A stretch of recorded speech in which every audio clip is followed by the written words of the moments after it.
our last presentation of the night, we're going to jump over to Katie, and Katie is going to talk to us all about the Nature Fix. And so it's important to understand, and I think that this weekend, I don't know if everybody's still local right now or if you're anywhere further away, but this weather that we had this weekend really is a gift to all of us. And I don't know about you guys, but I know I'm looking out the window and I see my kids and my wife playing, and I'm glad because it's beautiful out. And it's important for us to understand that there's some benefits of being outside and being in the environment and being just active in that type of realm. So I'm not going to dive in too much, but Katie is going to do that for us. She's going to share everything about what we can do and how it can really add value to you in your life, no matter where you are. So with that, Katie, whenever you're ready, take it over, share your screen. All right, thank you for the introduction. Give me 1 second while I share my screen.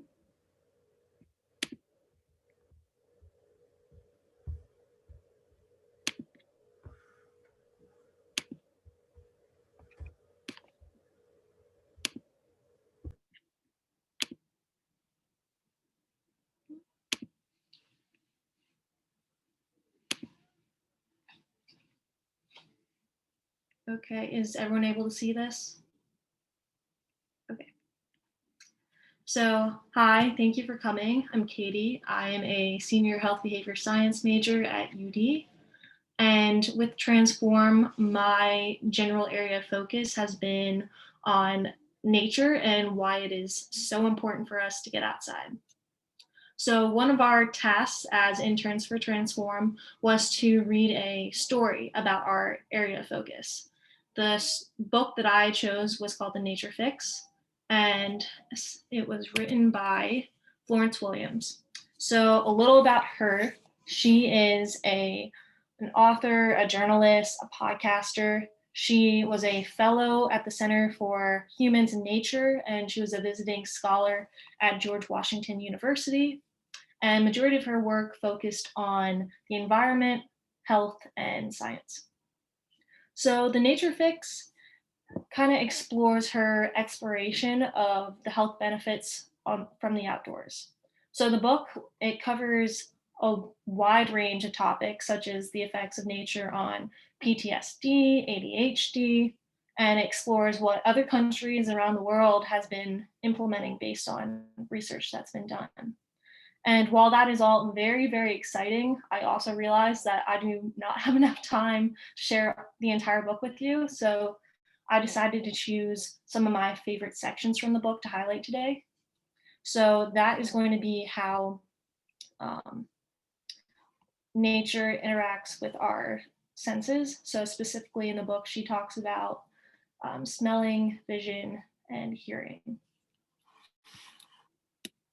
So first we will go into smell. So the nose is a direct pathway to our brain. Molecules of a certain size that enter the nose directly bypass the blood-brain barrier and can go straight into the gray matter. And while this might be beneficial for some pharmaceutical companies, in a world that's filled with pollution, not so much. So 90% of Americans live near high volume roads, and most cities don't monitor these areas for air quality. And regardless of your income, the closer that you live to these roads, the higher of your risk for autism, stroke, and cognitive decline. And many researchers believe that this is due to the fine air particles causing tissue inflammation and essentially altering our gene expression in the brain's immune cells. But that is where trees come into play. So the leaves of trees help soak up pollution, and beneath the trees, the soil or the organic carbon in the soil helps remove any of the airborne pollutants, and it helps clean the surface water. There was a 2014 study that found that trees in the US remove 17.4 million tons of air pollution per year, which is amazing. And just for reference, that is about $6.8 billion of human health benefits. So aside from the forest's abilities to filter out pollution, they have another really important ability. And trees and plants are able to release something called phytoncides. And basically, phytoncides are the essential oils of the forest. So the health benefits from these are wide.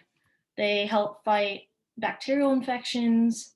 They have been found to reduce your levels of cortisol. And for anyone that is not familiar, cortisol is your stress hormone. And that in turn helps reduce your stress. It has also been found to lower your blood pressure, reduce symptoms of asthma, and if you diffuse the oils, you're able to apply it to your skin and it would help fight atopic skin diseases.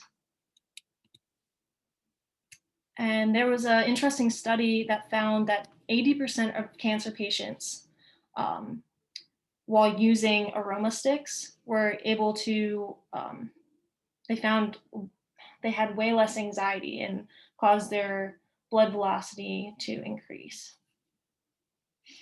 And specifically, they found scents like lavender and rosemary to drop cortisol levels.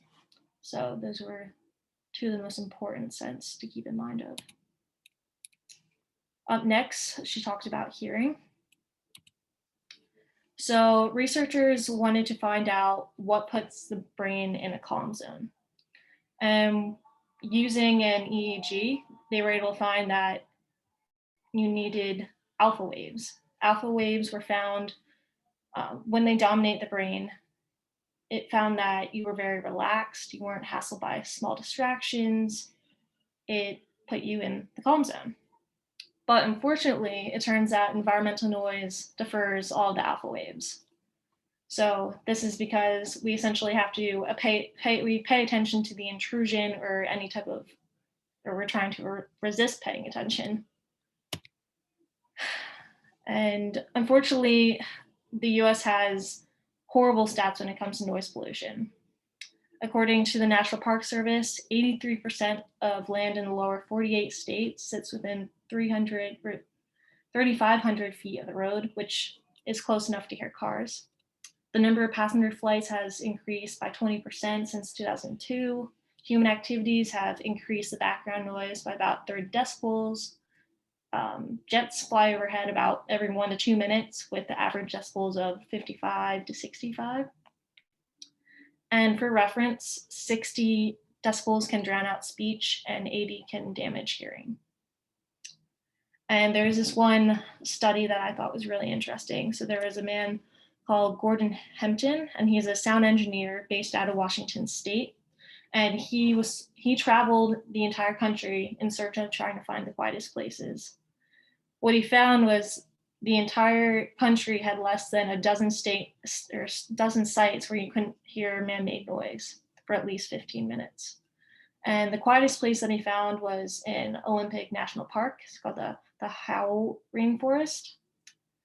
And he even mentioned that you had to get there very early in the morning because by noon you would be able to hear jets.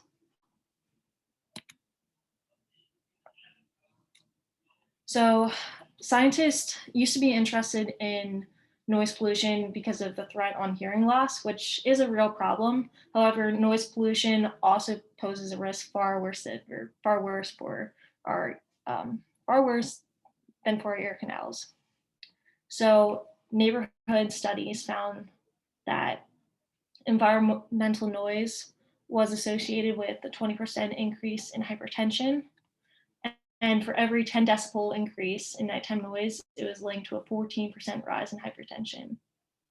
And for every noise over 46 decibels, it made people twice as likely to be on medication for hypertension. For schools, it had major impacts on kids' reading comprehension, memory, and hyperactivity. There were sleeping studies found for people living near airports, and they had also found that while they might have not even if they haven't woken up from the noise, it was still affecting their sympathetic nervous system. They found that it elevated their heart rates, their blood pressure, and their respiration. And one shocking stat is that the World Health Organization attributes about 1,000 deaths per year in Europe to heart attack and stroke due to high levels of background noise. And when these microstresses add up over time, while you think that airplanes, like the noise from airplanes, might be harmless, over time it builds and builds and it turns into something horrible. The last section G discussed was vision, and it is one of our strongest sensory sensory processing systems in our body. So images in nature have something that are called fractals. They are essentially, as you can see the images off to the side, they are complex patterns that are self-similar across different scales. So examples could be leaves, branches, the mane of a tree, or even coastlines. And in nature, the most common fractal found is called the dimension D. And when people view those dimensions or those images with fractal Ds, it produces alpha waves. And like I mentioned earlier, alpha waves help put you into that relaxed, calm state. So you're searching to find something that puts you in that wavelength. It has also been seen to elicit our best and fastest ability to name and perceive objects. So if a scene is too complicated, like a city intersection, we can't easily take it all in, and that leads to stress and discomfort. So essentially, our bodies are hardwired to understand these fractals. So some studies from this. So over the years, researchers have been conducting what we call window studies to examine the effects of accidental nature on humans. And accidental nature is forms of nature that you get without trying to. So for example, a window. So it turns out that living, working, or healing next to windows with views of green space has some pretty amazing results. In the work setting, nature views increased worker productivity, so they reported less job stress. In the academic setting, students reported higher academic grades and test scores. In the medical setting, patients with green views needed fewer post-op days in the hospital, required less pain medication, and had better attitudes. And in residential areas, people that live with green space reported lower levels of physiological aggression or psychological aggression, mild violence, and severe depression. And the amount of crimes committed in the area also drastically decreased. So another thing that I thought was very interesting is because of the green space, people were more inclined to move outside, and with that became a stronger sense of community because people were meeting each other. So residents that lived with areas of green space reported that they were more concerned with supporting each other and had a stronger sense of belonging and felt more engaged in social activities. And another benefit of being outdoors is while many people think that sunlight is important because of the vitamin D, it's also important for your eyes. So when your eyes are absent from outdoor space and light, it causes problems like myopathy, which is nearsightedness. The sunlight helps stimulate the release of dopamine from the retina, which in turn appears to prevent the eye from growing too oblong. And indoor light is not the same as outdoor. Even on overcast days, outdoor light is 10 times brighter and covers more of the light spectrum. So that leads us into, so how does this relate to lifestyle medicine? So using the data from this book, we can apply it to make simple changes in our life to promote our best health. So regarding smell, you could diffuse some essential oils in your home. And if you are interested in doing that, some oils that you should be interested in are lavender, rosemary, and cypress. Another option is to keep plants in the house or to grow a garden. And granted, these are all things that if you cannot make it outdoors, these are simple things that you can do for yourself. As far as hearing, you want to reduce exposure to any loud noises. So whether it's headphones, whether it's insulating your office or your home to kind of reduce that outside noise. Really just make an effort to seek any type of quiet place. So essentially, think of soundscapes as medicine. And many studies reported that the most soothing sounds to people are wind, water, and birds. And with vision, if you're working, try and find a spot near the window. Or if you ever become hospitalized, you could request a bed closer to the window. All right, that is all. Does anyone have any questions?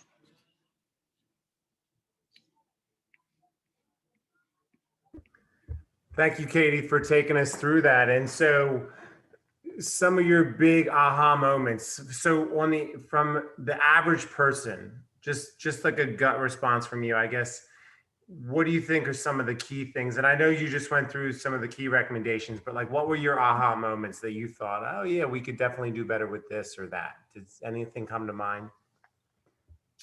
I think for me, it was definitely more of the vision aspect. I don't think I mentioned windows as being a big thing and having green space around us, but I think one of the important things that she mentioned was using this data, we can help influence urban planners to redesign buildings and influence them when creating cities or building new things. So incorporating large windows by planting trees outside of buildings. There was one part of the book that mentioned Singapore as being one of the best examples for this. Whenever they remove or demolish buildings or plan to build something new, it is actually incorporated into their rules that you have to incorporate some type of green space in the area. So whether that's creating a rooftop garden or like a green space, whether that's building a green wall along the side of the building, or simply just planting stuff around the building. Awesome. Yeah, that's great. And I know a lot of the developments in the area that I live, when they do, like if they do end up taking down trees, I think they try to leave them where they can, but to develop, sometimes they end up doing that. But it's nice to see that there are some minimums of trees that they have to plant. Not just like, oh, here's our one token tree. So some of the basic things with development and planning, I think, go into that.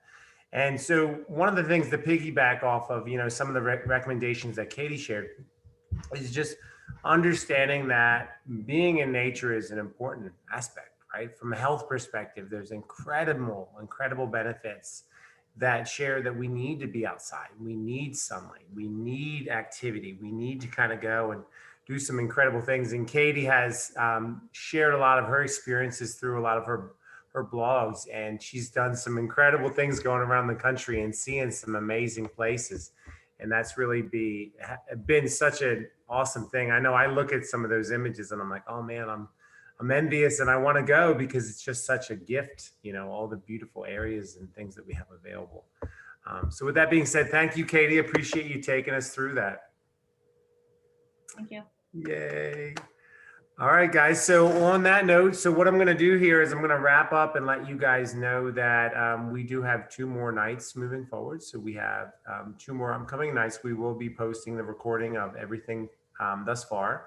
So me and Lizzie will work together on getting a page on our website where we can have all of this stuff stored and housed. And so what we'll do is we'll send that link out, and overall, after we do our presentation, any supplemental materials, anything we talked about, as well as the recordings, we will be posting on that site. So with that being said, thank you, everybody. We were short and sweet and efficient today, and want to thank all of our speakers, Amrita, Lauren, and Katie. You guys all did a wonderful job, and it's been great, for me personally, to see your growth and development in the past, 5 months plus. It's just been an incredible opportunity for me to be able to be a part of your journey as well. So thank you, everybody. And if anybody has any questions or would like to stay on, absolutely. If not, we will see everybody later. Thank you. All right, guys. So let's see here. Hang tight, everybody.